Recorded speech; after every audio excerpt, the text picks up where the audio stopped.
아, 화면은 안 보여도 됩니다. 집중이 안 될 것 같아서.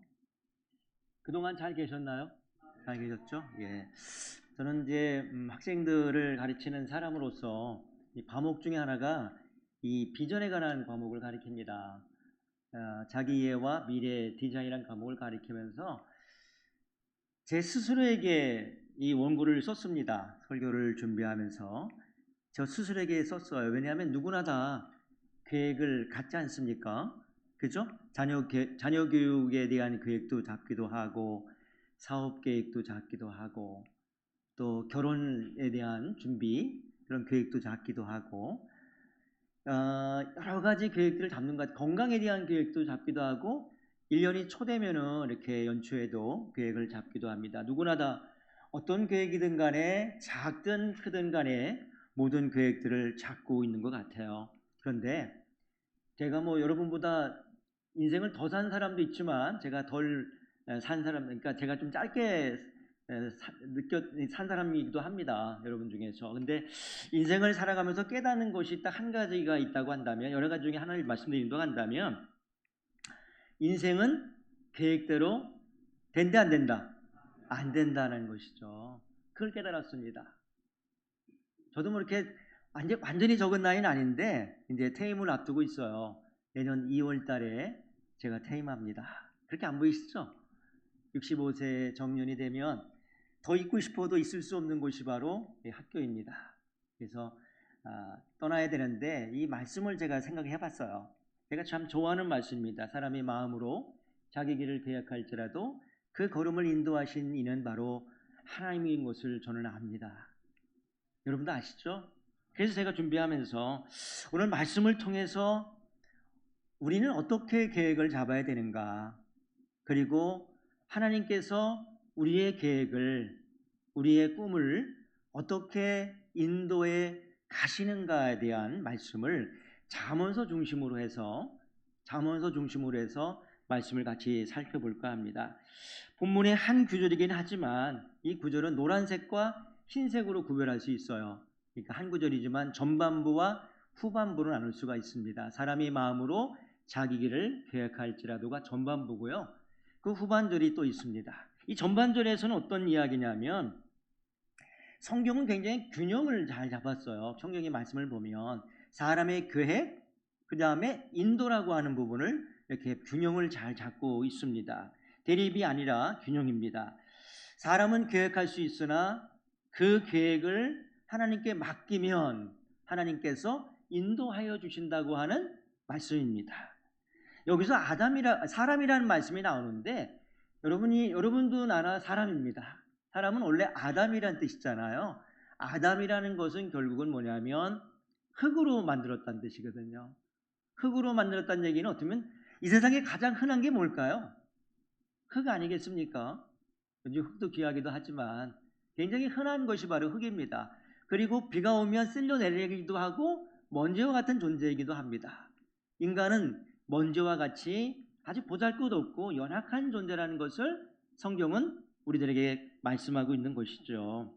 그래서 인간의 한계, 우리에게는 한계가 있습니다. 어떤 한계가 있어요? 미래를 예측할 수 없는 한계를 갖고 있습니다.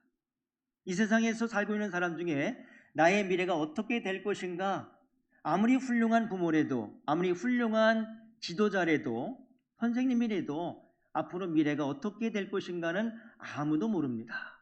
그렇기 때문에 우린 연약한 존재이고 인간의 한계를 갖고 있는 존재입니다. 여기서 이런 사람이 마음으로는 얘기가 나죠. 마음은 과연 무슨 뜻인가? 마음은 감정만 얘기하는 것은 아닙니다. 싫고 좋은 감정, 그런 마음을 가리키는 것, 그것도 있지만 그거보다는 나의 생각, 나의 의지, 나의 결단, 나의 계획, 이 모든 것들을 얘기하는 인간의 설계를 가리키고 있습니다. 이런 것들, 이런 설계와 인생의 계획들을 계획할지라도 결국은 우리는 그 계획은 할 수 있으나 한계에 부딪히게 될 거라는 것입니다. 저도 사실은 퇴임 후에 무엇을 할 것인가에 대한 계획을 갖고 있어요. 자신 갖고 있습니다. 하나님께 아뢰었어요. 그러나 그것이 성공할지 실패할지, 진짜 하나님께서 이것을 원하는지 안 원하는지를 저도 사실은 50대 50입니다. 혹시 내 꿈을 이루기 위해서 내가 이 계획을 잡는 것은 아닌가라는 퀘션을 갖고 있습니다. 너를 위해서 혹시 그런 계획을 잡고 가고 있지 않은가라고 계속 하나님께 묻고 있습니다. 잠언서 사람의 계획은 한계가 있습니다. 왜냐하면 잠언서 20장 24절을 보시면 나오죠. 사람이 어찌 자기 길을 알 수 있으랴 그랬습니다. 아무리 훌륭한 사람도, 아무리 지적인 사람도, 아무리 능력을 많이 가진 사람도, 아무리 훌륭한 목회자라 하더라도, 아무리 많은 지식을 갖고 있는 사람도, 신학자라 하더라도 자신의 일을 어찌 다 알 수 있겠느냐라고 성경은 반문하고 있습니다. 인간의 한계, 인간의 의존성, 결국은 뭐냐면 결국은 사람의 걸음은 누구로부터 나온다고요? 하나님으로부터 나온다는 것입니다. 중요한 부분입니다. 우리의 걸음걸음, 우리의 역사하심, 우리의 계획이 이루어지고 안 이루어지는 것은 모두 다 누구의 말미암는다? 하나님으로부터 나온다는 사실을 알 수 있습니다. 도대체 어떻게 자기의 길을 알 수 있겠는가? 자기의 길이라는 것은 무엇입니까? 인생을 가리키고 있습니다. 미래에 대한 인생을 가리키고 있습니다. 미래에 대한 계획을 갖고 있고 방향을 갖고 있습니다. 아무도 모른다는 거예요. 인간은 알 수 없다는 것입니다. 지금 무슨 얘기냐면 사람은 자신의 미래를 완벽하게 통찰할 수 없고 이해할 수 없고 알 수 없는 존재라는 것을, 분별할 수 없는 존재라는 것을 성경은 가르치고 있습니다. 계속해서 잠언서 13장 12절을 통해서 이런 말씀을 하고 있어요. 한번 읽어보시겠습니다. 시작.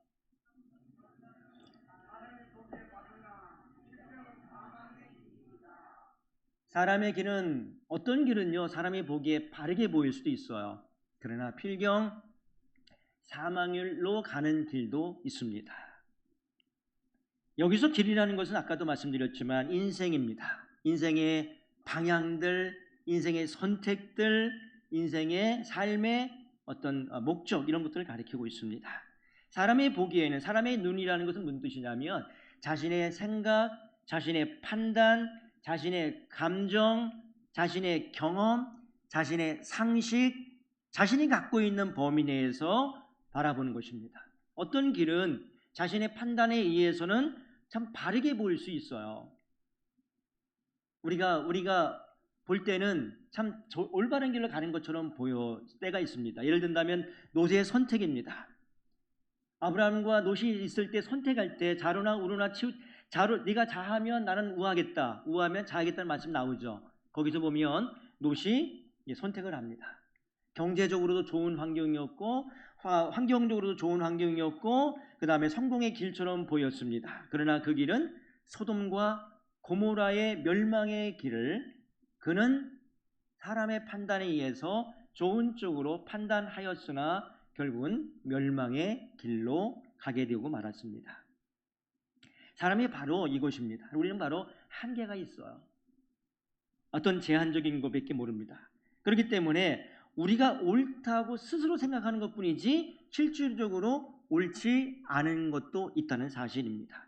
그것이 바로 사망의 길로 갈 수밖에 없고 멸망의 길로 갈 수밖에 없는 길도 있다는 것입니다. 이 말씀은 사람이 보기에는 바르나 논리적으로는 잘 맞아요. 경험으로도 아주 그럴싸합니다. 사람들의 조언도 괜찮아 보이고 좋은 의견 같기도 합니다. 그러나 마지막은 사망의 길로 갈 수 있다는 사실을 우리는 명심해야 할 것입니다. 왜 그렇습니까? 우리 인간은 한계가 있기 때문에, 우리 인간은 인생의 전체를 볼 수 있는 능력이 없기 때문에, 미래를 모르기 때문에 그렇습니다. 그렇다면 성경은 우리에게 어떻게 계획을 세우라고 가르치고 있을까요? 그런 것입니다. 잠언서 15장 22절에 보면 의논이 없으면 경영이 무너지고 지략이 많으면 경영이 성립하느니라 라고 말씀하고 있습니다. 여기서 의논이라는 것은 무엇일까요? 서로 우리 목사님과 저가 서로 의논하는 정도가 아닙니다. 때에 따라서 우리는 의논도 합니다. 제가 목회실에서 목회의 계획도 제가 듣기도 하고 어떨 때는 의논도 하기도 합니다. 이야기도 나누기도 합니다. 그 정도가 아니라 진짜 신뢰의 관계 속에서, 완전한 신뢰의 관계 속에서 조언을 같이 나누는 것입니다. 그 다음에 지혜로운 사람들과 깊이 있게 생각하고 잠깐의 의견을 묻는 것이 아니라 충분히 의견을 함께 분별하는 과정을 말하는 것입니다. 그게 바로 의논입니다. 때에 따라서는 우리는 기도를 통해서 하나님과 의논을 드리기도 합니다. 하나님, 제가 이런 계획을 갖고 있습니다. 누구와 결혼하려고 합니다. 어떤 사업을 하려고 합니다. 우리 아이를 이렇게 이런 쪽으로 진로를 결정해서 가려고 합니다라고 하나님께 먼저 의논하는 저와 여러분 되시기를 바랍니다. 하나님 앞에 의논하시겠죠. 사업도 마찬가지. 여기서 경영이라는 것도 여러분 경영하시는 분이 계시지만, 경영이라는 이야기는 인생의 모든 계획을 말하고 있는 것입니다. 단순히 회사나 사업장을 운영하는 것이 아니라, 그것만이 아니라 인생의 설계, 어떤 사업의 정책, 비전과 전략들을 세우는 것을 말하고 있습니다. 그런 것이 없다고 한다면, 의논이 없다고 한다면 인생의 설계와 그 다음에 사업과 모든 운영들이, 비전들이 무너지고 만다는 것입니다. 아무리 좋은 계획도 있어도 어떤 하나님과의 의논, 하나님께 기도하는 것들, 좋은 사람과 의논하는 것이 없이 혼자 결정하게 된다고 한다면 그 계획은 실패할 수 있다고 하는 성경의 가르침이기도 합니다. 또 하나가 필요한 것이 뭡니까? 지략이라는 단어입니다. 지략이 없으면, 지략이라는 것은 뭐냐면 조언자들을 얘기하고 있습니다. 조언자들. 교회에서는 목회자를 가리킬 수 있겠죠. 담임 목사님과 함께 이러이러한 계획을 갖고 있는데, 이런 사업을 하려고 하는데 같이 의논하고 때에 따라서는 같이 조언을 받는 것도 성경은 좋은 일이라고 말씀하고 있습니다. 그렇게 된다고 한다면 그 일은 성립된다, 성공할 수 있는 길이라고 성경은 가르치고 있습니다. 르호보암의 실패한 이유를 보면 열왕기 12장에 보면 르호보암은 솔로몬의 아들이죠. 근데 실패하고 말았어요. 왜냐하면 솔로몬과 함께 나라를 걱정하고 나라를 같이 다스렸던 노인들이 계셨습니다. 어른들이 계셨어요. 그분들의 말들을 충고를 버리고 젊은 친구들의 말만 들었습니다. 그 결과 북이스라엘과 남유다가 분열되는, 둘로 나눠주는 그런 사건들이 이루어지고 말았습니다. 모세는 이드로 장인의 말을 들었습니다. 출애굽기 18장에 보면 이드로가 말합니다. 혼자 하지 마라 라고 말을 합니다. 조언합니다. 그때 조언을 듣고 충고를 듣고, 그리고 10부장, 50부장, 100부장으로 나누어서 리더를 세워서 함께 일하게 되었습니다. 다윗도 마찬가지입니다. 큰일을 결정할 때마다 하나님께 물었습니다. 내가 올라가도 될까요? 내가 싸움을 나가도 되겠습니까? 하나님께 묻는 것이 우리들의 최고의 상담인 줄을 믿습니다. 여호수아도 마찬가지입니다. 여호수아 9장에 보면 기드온들과의 조약을 맺을 때 하나님께 묻지 않고 조약을 맺었습니다. 그 결과 큰 어려움을 닥치게 되었죠. 맞이하게 됩니다. 잠언서에서 계속해서 14장 14절에 보면, 11장 14절에 보면 지략이 없으면 백성이 망하여도 지략이 많으면 평안을 누리느라. 잠언서 24장 6절에도 보면은 어떻게 나오냐면 승리는 지략이 많음에 있느니라고 말씀하고 있습니다. 우리가 경영에 승리하려면, 인생에서의 계획대로 나가려면 때에 따라서는 지략이 필요합니다. 좋은 조언자가 필요하고 지혜로운 사람과의 상담도 필요하며 무엇보다도 하나님과의 깊은 교제의 시간을 가져야 된다는 것입니다. 성경이 이렇게 가르치고 있습니다. 잠언서 3장 5절에 보면 내 명철을 의지하지 마라. 네가 아무리 지혜롭다 하더라도 너의 지혜를 믿지 마라는 것입니다. 그러므로 믿음 있는 사람들한테 이런 얘기하는 사람도 있어요. 하필 믿음만 있으면 되지 무슨 계획이 필요하냐, 그런 얘기 안 하시죠? 믿음 있는 자가 무슨 계획이 필요해? 그렇지 않습니다. 믿음은 무계획이 아닙니다. 믿음은 준비하지 않는 것이 아닙니다. 믿음은 생각 없이 사는 것이 아닙니다. 오직 하나님의 사람은 더 깊이 생각하고 더 진실하게 준비하고 더 책임 있게 계획해야 한다는 것입니다. 여러분이 교회를 계획한다고 합시다. 어떤 사업을 한다고 해봐요. 아무런 무계획적으로 믿음만 갖고 하지는 않지 않습니까? 여러 사람과 지략을 모으고 물어보고 의논하는 가운데, 기도하는 가운데 그 계획을 준비할 것이라고 저는 믿습니다. 사람은 자기 길을 계획합니다. 그러나 그 계획이 하나님 앞에 내려놓지 않는다고 한다면 그것은 지혜가 아니라 그것은 자기의 확신이라고 생각합니다. 전반절은 이렇게 끝나는 건데요. 사람이 마음으로 자기 길을 계획할지라도, 후반절은 그의 걸음을 인도하시는 이는 누구라고요? 하나님이시라고 말씀하고 있습니다. 이게 후반절입니다. 그렇다면 전반절에서는 자기의 길이라고 말씀하고 있고 후반절의 이 말씀에서는 왜 걸음이라고 말씀하고 있는가? 사람의 걸음. 자, 다시 한번요. 자기의 길이라고 말씀하고 있어요. 전반전에 그죠? 길이라고 말하고 있고 후반전에 뭐라고요? 걸음이라고 말씀하고 있는가? 라는 생각을 해봤어요. 어떤 차이가 있는가? 그것은 바로 길이라는 것은 인생 전체의 방향을 얘기하고 있습니다. 인생 전체의 방향. 원래 길이라는 단어는 데라크라는 단어예요. 데라크. 원래 히브리어로서 보면 데라크인데 이 단어는 도로라는 뜻도 물론 있습니다. 그러나 어떤 뜻이냐면 삶의 방향, 삶의 방식, 행동의 양식, 아니면 장기적인 계획, 살아가는 어떤 태도, 가치관들을 얘기하고 있습니다. 그러므로 자기 길을 계획한다는 것은 어떤 얘기냐면 나는 어떤 인생을 살 것인가? 나는 어떤 인생을 살 것인가? 그리고 나는 어느 방향으로 갈 것인가? 그런 이야기들입니다. 무엇을 이루며 살 것인가? 어떤 업적을 남기고 어떤 흔적을 남기고 이 세상을 떠날 것인가?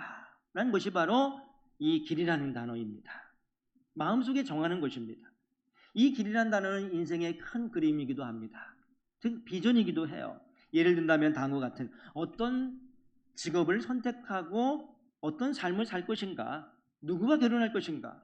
여러분 결혼했겠지만 또 결혼하면 안 되십니다. 그래서 누구와 결혼할 것인가? 어떤 사명을 가지고 살아갈 것인가? 어떤 공동체를 세울 것인가? 그리고 저처럼 이제 퇴임 후에 어떻게 준비할 것이며 어떤 일을 하면서 살아갈 것인가? 이 모든 것들이 길에 속하는 것입니다. 근데 걸음은 과연 무엇인가? 이 걸음은 약간 구체적이기도 해요. 근데 이런 것들이죠. 인생 전체의 중에서 과정입니다. 과정, 진행하는 과정들. 이런 것들을 가르치고 있습니다. 예를 든다면 제가 어떤 것을 좀 이렇게 쉽게 예화를 드릴까 생각을 하다가 제가 여기까지 이제 목표를 정해서 오잖아요. 한 2시간 정도 옵니다. 오는 게 바로 이제 어떻게 보면 길이에요, 길. 내가 목표를 정해서 옵니다, 교회에. 근데 과정 속에 잠깐 선택을 하게 되죠. 휴게소 한번 들려야 되겠다, 이렇게. 그 다음에 안전하게 인도하시는 걸음이잖아요, 그렇죠? 그건 하나님께서 하셔야 되는 거예요. 제가 목표를 정해서 교회지만 출발하기 전에 기도를 합니다. 하나님, 안전하게 잘 다녀오게 해주세요. 이게 걸음을 인도하시는 분은 하나님이시기 때문에 안전하게 잘 갔다가 말씀 잘 전하고 돌아오는 것은 누가 합니까? 하나님의 걸음걸음이 있어야지만이 가능하다는 것입니다. 그렇기 때문에 우리는 예상치 못한 것들 때문에 기도할 수밖에 없고 하나님의 인도를 받을 수밖에 없습니다. 더 쉽게 설명하면 길은 목적지와 목표라고 본다고 한다면 걸음은 목적지를 향해서 한 걸음 한 걷는 그런 과정들을 가리키고 있습니다. 길은 계획이라고 본다면 걸음은 계획을 실행하는 거라고 봐야 됩니다. 누구와 함께? 하나님과 함께. 하나님과 함께입니다. 걸음은 오늘의 순종과도 같은 것이죠. 저도 사실은 30대 중반에 이제 목회자가 되려고 이제 마음을 먹고 결단을 했습니다. 목표가 뭐예요? 신학교를 가야 되겠다. 목표는 목사가 돼야 되겠다는 결단을 했습니다. 계획을 잡았죠. 근데 이것은 길입니다. 그리고 걸음은 뭐냐면 그렇다면 하나님, 제가 기도했어요. 하나님, 어느 신학교를 가야 되나요? 그렇잖아요? 어느 신학교를 가야 되나요? 근데 그 과정 속에, 길을 가는 과정 속에 누가 반대했을까요? 제 아내가 지금 없는데 제 아내가 2년 동안 반대하더라고요. 안 놀라시네. 이혼까지 할 생각을 갖고 있다는 뜻을 밝히더라고요. 그래서 제가 이혼은 안 되잖아요. 그죠? 그래서 2년 동안 하나님께 기도해서 제가 이 길을 가려고 하는데 하나님 제 걸음을 인도해 주세요. 평탄한 길을 주세요. 아니면 허락받는 길, 아주 서로에게 좀 이렇게 동의가 되는 말들을 말씀해 주세요 라고 했습니다. 저희 어머니도 나중에 제가 말씀드렸죠. 목사만은 되지 마라 라고 유언을 남기고 돌아가셨어요. 그렇듯이 제가 가는 목표를 정했어요. 길이라는 걸, 목회의 길을 가려고 했는데 이 걸음은 반대의 걸음도 있었고 힘든 걸음들도 있었습니다. 우리 아이들 중에 이런 아이들이 있어요. 교사의 꿈을 갖고 오잖아요. 저는 사무학부에 있는 교수이기 때문에. 특히 유아교육과 아이들은 유아 자격증 2급만 따면 누구나 다 취업할 수 있어요. 우리 교수들은 어떻게 갈까요? 그냥 사립의 유치원 가거라. 그냥 너무 고생하지 말고 하지만 아이들 중에서는 사립유치원을 갈 수 있는데도 불구하고 본인이 공립유치원에 가기를 위해서 지금도 1년을 재수하고 떨어졌어요. 2년을 재수하고 떨어졌어요. 떨어진 게 아니라 준비 중에 있어요. 그때 굉장히 열심히 믿는, 하나님을 열심히 믿는 아이들이에요. 근데 그들의 꿈은 길이지만 이 공부하는 과정들은 하나님이 어떻게 인도할지 모르지만 그 과정들, 걸음걸음들을 인도하는 것과 같은 것입니다. 그렇습니다. 길은 사람들이 볼 수 있지만 걸음의 결과는 사람들이 다 볼 수는 없어요. 머릿속에 길을 그릴 수는 있어요. 내가 이런 사람이 될 거야. 내가 이런 사업을 할 거야. 라고 본인이 목표를 정하고 길을 만들 수는 있어요. 그러나 그 길을 걸을 때 어떤 일이 생길지는 아무도 모릅니다. 예를 든다면 건강이 어떻게 될지 몰라요. 정년퇴임을 하는 사람을 가만히 보면 중간에 정년퇴임을 못하는 경우도 있더라고요. 아파서요. 누구를 만날지도 몰라요. 어떤 사람을 만날지도 모릅니다. 인생의 과정 속에 좋은 사람도 만날 수 있고 악한 사람도 만날 수 있고 나를 도와주는 사람도 만날 뿐 아니라 저처럼 간혹 사기꾼도 만나는 경우도 있더라고요. 그런 게 아무도 모르겠어요. 어떤 문이 열릴지도 몰라요. 어떻게 열려서 갈지, 어떻게 닫아질지도 모릅니다. 실패했는데도 새로운 길로 열릴 수도 있어요. 그 다음에 지연될 수도 있어요. 방향을 틀어버릴 수도 있습니다. 장애를 만날 수 있습니다. 사람들은 길을 계획하지만 걸음 속에 숨겨져 있는 변수들은 알 수가 없습니다. 왜냐고요? 우리는 제한적이고 한계가 있는 존재이기 때문에 그렇습니다. 그래도 잠언서 20장 24절의 말씀처럼 사람이 어찌 자기 길을 알 수 있으랴라고 아까 말씀드렸지 않았습니까? 여기서 굉장히 매우 역설적인 표현이에요. 사람은 자기 길을 계획하지만 실제로 자기 길의 방향성을 모르고 종착점을 모르고 의미를 전혀 알 수 없는 존재라는 것입니다. 우리는 지나온 후에야 그것을 깨닫게 됩니다.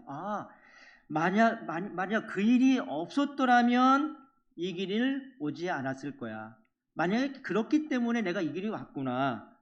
저도 사실은 아까도 말씀드렸지만 신학교에 온 이유가 제가 한 번도 신학이라고 하는 생각을 해본 적이 없습니다. 남들은 초등학교, 중학교, 고등학교 때 서운했다고 하더라고요. 대학교에 오면 서운했는데 저는 한 번도 서운한 적이 없습니다. 단지 제가 말씀드린 것처럼 둘째 아이가 세상을 떠났잖아요. 그것이 저의 계기가 되었습니다. 제가 아이를 잃고 나서 몇 년이 지나고 나니까 지금 생각해 보니까 내가 그때 30살 중반 때 전에 그 아이의 죽음이 없었다라고 한다면 나는 이 자리에 오지 않았을 것이라고 하는 그것 때문에 나를 하나님께서 부르셨거라고 하는 것을 나중에 깨닫게 되었습니다. 그 실패가 여러분의 실패, 나의 실패, 어려움들, 불행들, 때에 따라서는 행복한 이런 것들이 어쩌면 나를 더 지금 나답게 만든 것이라고 저는 믿어요. 따라서 하나님의 인도는 걸을 때는 잘 보이지 않습니다. 길을 갈 때는 잘 보이지 않지만 뒤돌아보면 그 걸음걸음을 통해서 하나님의 인도하심, 하나님의 역사하심을 우리는 깨닫게 됩니다.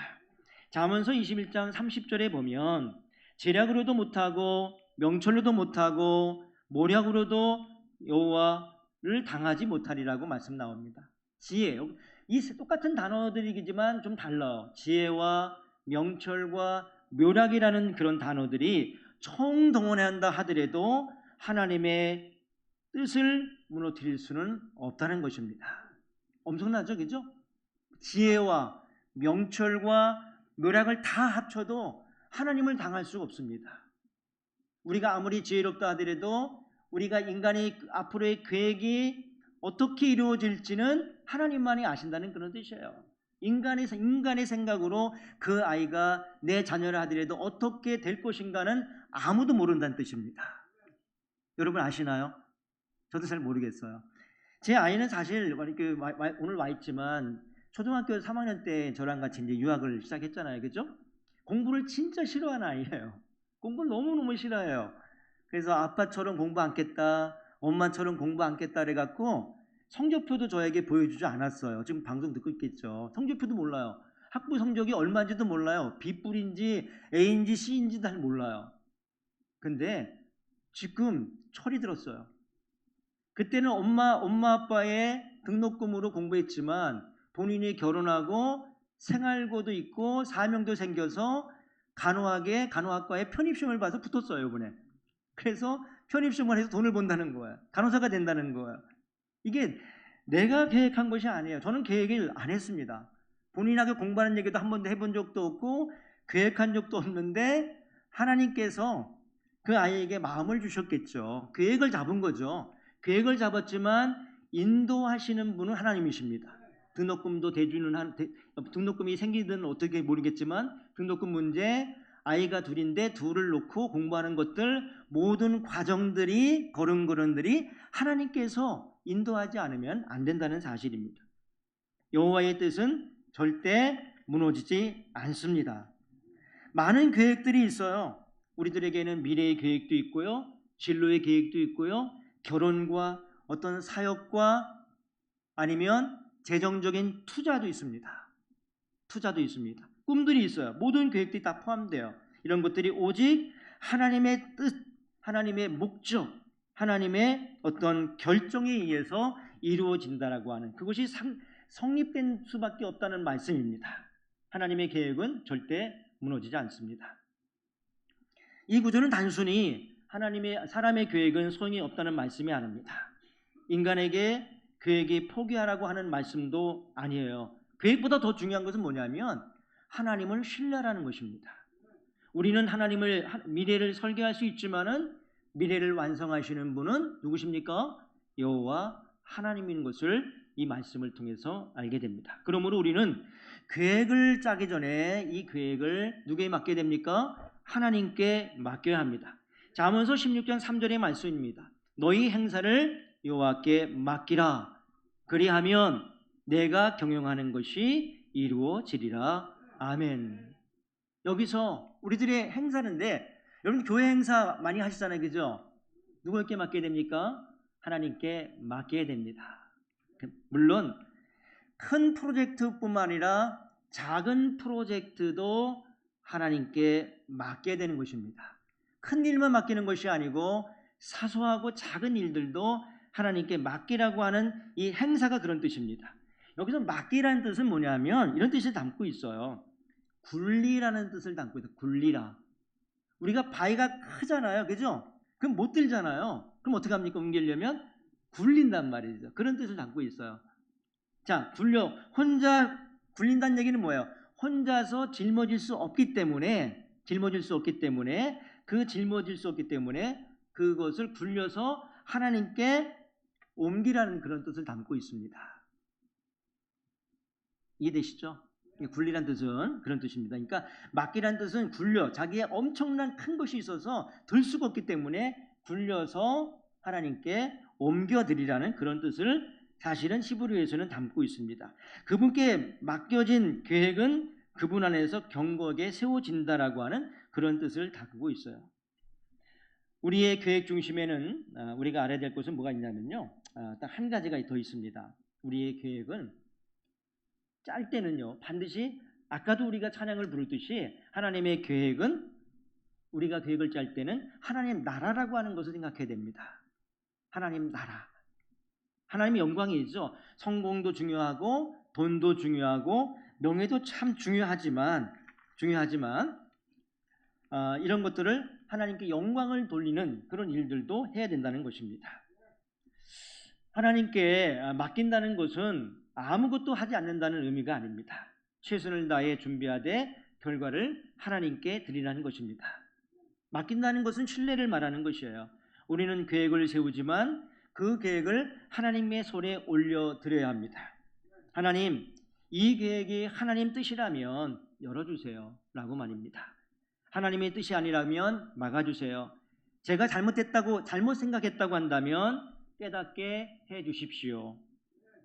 제가 혹시 욕심이 섞여 있다고 한다면 그 욕심이라는 것을 깨닫게 해주세요.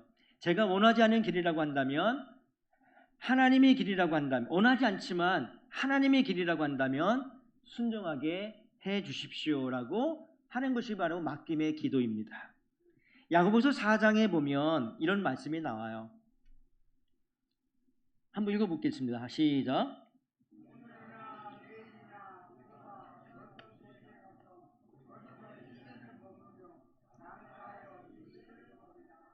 어떤 내용이냐면요. 이 내용 속에 보면 오늘이나 내일이나 계획이 짜여있죠.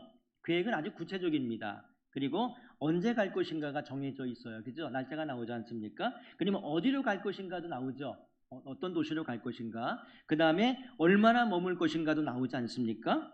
그 다음에 무엇을 할 것인지도 정해 있어요. 그 다음에 어떤 결과를 얻을 것인가. 장사를 할 이익을 볼 것인가 나왔기 때문에 그죠? 그러나 한 가지 빠진 게 있습니다. 그 계획서에 뭐가 없어요? 하나님의 계획이 없어요. 하나님께 묻지 않아 있습니다. 그래서 야고보는 이렇게 얘기합니다. 14절에 보면 나오지 않지만 내일 일을 너희가 알지 못한다라고 말씀하고 있습니다. 내일 일은 너희가 알 수 없다. 그리고 또 하나는 뭐냐면 너희들이 말하기를 주님의 뜻이라면 우리가 살기도 하고 그것이나 저것을 하리라고 할 것이다 라고 말씀하고 있습니다. 주님의 뜻을 물으라고 말씀하고 있어요. 계획 속에 하나님의 뜻이 어디 있는가, 하나님의 영광과 하나님의 뜻이 무엇인가, 하나님 나라라고 하는 부분들을 생각해 봐야 된다라고. 여러분이 계획을 짜지만, 나도 계획을 짜지만 그 계획 속에 하나님에게 묻는 계획들이 없다고 한다면 위험하다는 말씀을 하고 있어요. 이런 것들입니다. 우리가 계획을 세우는 것은 맞습니다. 그렇게 세우십시오. 계획을 세우는데 처음부터 하나님께 묻고 계획의 과정 속에서도 하나님께 귀를 기울이면서 결과까지 하나님께 맡기란 뜻입니다. 이것이죠. 그 다음에 하나님의 뜻보다 내 뜻을 앞세우지 말라는 것입니다. 하나님의 뜻보다 내 뜻을 앞세우지 말자는 것입니다. 하나님의 뜻을 구하면서도 실제로는 저도 마찬가지인데요. 이미 결정을 해놓고 하나님의 승인을 요구할 때가 있습니다. 저만 그런가요? 어떨 때는 내가 계획을 다 짜놨어요. 그리고 나서 실질적으로 결정을 다 내려놓은 상태죠. 그런데 하나님께 요구할 때가 있습니다. 하나님, 제가 이런 결정을 했습니다. 하나님, 길을 열어주십시오. 하나님, 축복해 주십시오. 결과가 잘 나올수록 해주십시오. 이런 기도를 한 적도 저도 있습니다. 진정한 기도는 이런 고백이라고 생각해요. 하나님, 제 계획보다 하나님의 뜻이 먼저 되게 해달라고 말입니다. 우리가 근데 이런 하나님의 인도를 받으면서 가장 힘들어하는 부분들이 있어요. 어떤 거냐면 하나님은 때때로 내 계획을 무너뜨릴 때가 있어요. 왜일까요? 아까도 말씀드렸지만 유아교육과 아이들하고 면담하는 도중에 1년 동안 공립학교 시험을 봤는데 떨어졌어요. 나 하나님께 열심히 기도했어요. 내 계획대로 안 돼요. 한 번 더 하겠습니다. 근데 다들 걱정이 돼요. 왜냐하면 공립시험이 굉장히 어렵거든요. 그 아이가 실망할까 봐. 잘 되기만을 바라지만 두 아이가 지금 단절을 했어요. 전화를 안 받아요. 인간관계에 단절을 해버리더라고요. 교수가 전화해도 전화를 안 받아요. 굉장히 교회에 충실했고 열심히 하나님을 믿었던 아이들인데 자기가 지금 1년 동안 안 되니까 2년 동안 좀 재수를 하잖아요. 또 하는 거죠. 취업을 2번째 재수하는 거예요. 마음이 얼마나 아프겠습니까? 근데 저는 그렇게 생각합니다. 그 아이의 계획은 잘 모르겠지만 하나님께서는 때때로 그 계획을 이렇게 멈추게 하거나 아니면 우회하거나 아니면 천천히 가도록 만들 때가 있다는 것입니다.